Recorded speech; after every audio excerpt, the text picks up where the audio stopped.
कौन अपने और कौन पराए। फोन की घंटी तो सुनी मगर आलस की वजह से रजाई में ही लेटी रही। उसके पति राहुल को आखिर उठना ही पड़ा। दूसरे कमरे में पड़े फोन की घंटी बजती ही जा रही थी। इतनी सुबह कौन हो सकता है जो सोने भी नहीं देता। इसी चिड़चिड़ाहट में उसने फोन उठाया। हेलो कौन। तभी दूसरी तरफ से आवाज सुन सारी नींद खुल गई। नमस्ते बेटा, बहुत दिनों से तुमसे मिले नहीं। सो हम दोनों 11 बजे की गाड़ी से आ रहे हैं।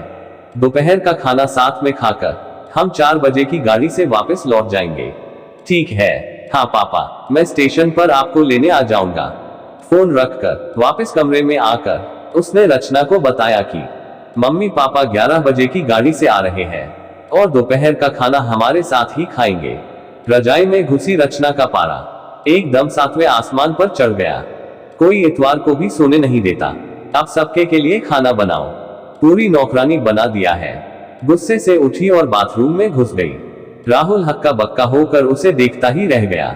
जब वो बाहर आई तो राहुल ने पूछा क्या बनाओगी। गुस्से से भरी रचना ने तुनक के जवाब दिया, अपने को तल के खिला दूंगी।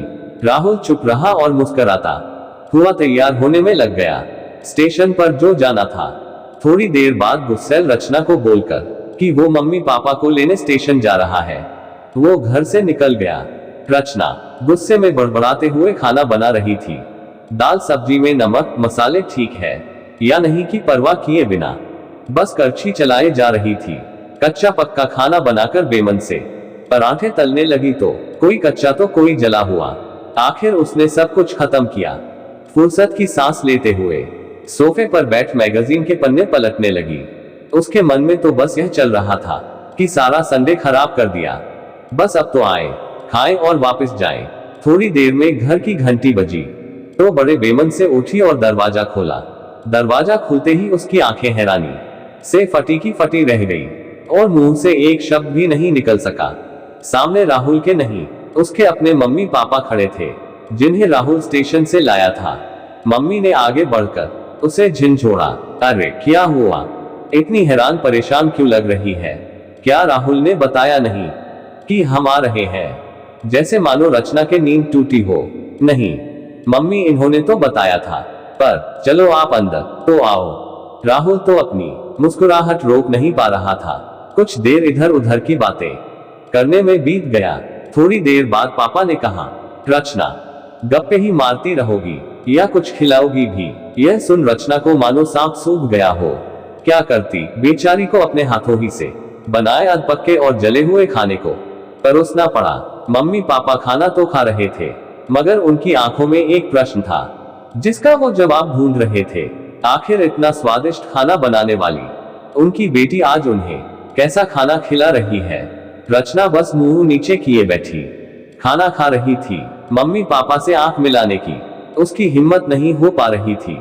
खाना खत्म कर सब ड्राइंग रूम में आ बैठे। राहुल कुछ काम है, अभी आता हूं कहकर थोड़ी देर के लिए बाहर निकल गया।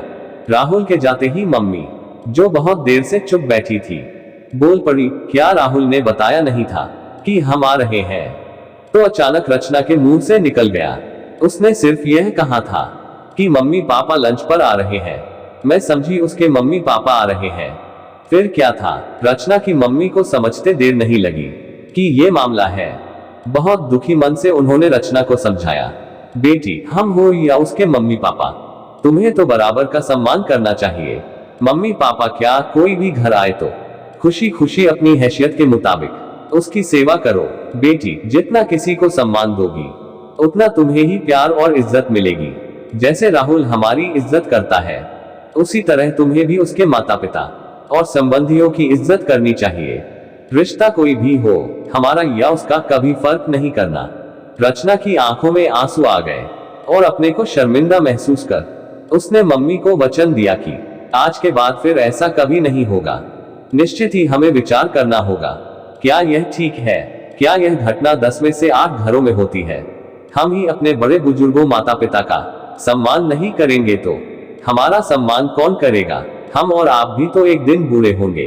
तब अगर यही काम हमारे बच्चे हमारे साथ करेंगे तो क्या हमें अच्छा लगेगा? तो आओ हम सब मिलकर समाज, राष्ट्र, देश ही नहीं पूरी दुनिया को एक नई दिशा दे। जो कि हमारी संस्कृति है।